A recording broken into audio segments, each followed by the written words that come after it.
Everyone பர்ஃபெக்டாக இருக்கணும்னு நினைக்கிறாள் நீங்கள். அப்புறமா பார்த்துக்கிறேன், அப்புறம் பண்ணலான்னு சொல்கிறீங்களா? அப்போ இந்த வீடியோ உங்களுக்கு தான். எத்தனை தடவை இந்த 2 வார்த்தைகளால் எத்தனை கனவு செத்து போயிடும் தெரியுமா? அப்புறம் பண்ணுறேன், அப்புறம் பார்த்துக்கலாம். கொஞ்சமாக யோசிச்சு பாருங்கள், இந்த சென்டென்ஸ் நீங்கள் எத்தனை தடவை லைஃப்பில் யூஸ் பண்ணியிருக்கீங்கன்னு.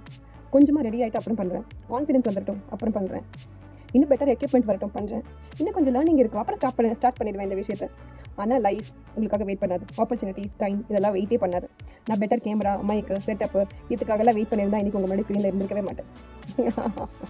யாரும் ஆரம்பிக்கும் போதே பர்ஃபெக்டாக ஸ்டார்ட் பண்ண மாட்டாங்க. தி லேர்ன் ஃப்ரம் தட் மிஸ்டேக்ஸ். அவங்க ஸ்டார்ட் பண்ணுவாங்க, கற்றுப்பாங்க, இம்ப்ரூவ் பண்ணுவாங்க. இன்றைக்கி உங்கள் இம்பர்ஃபெக்ட் சைடையும் கொஞ்சம் அதிகமாக நேசிக்கலாம். நீங்கள் மறைக்க ட்ரை பண்ணுற உங்களோட வேர்ஷனை தான் இந்த உலகம் அதிகமாக விரும்பும். Let's do it. Laughter yoga way. Clap for yourself. ஓஹோ, டீப் பிரீத். ஃபஸ்ட்டு ஆழமாக மூச்சு விடுங்க. கொஞ்சமாக ஸ்மைல் பண்ண ஆரம்பிங்க, அப்புறம் அப்படியே பெருசாக எடுத்துகிட்டு போகலாம். Gradient smile. I love the imperfect side of me. இன்னைக்கு இதோ ஸ்டார்ட் பண்ணிடுறேன்.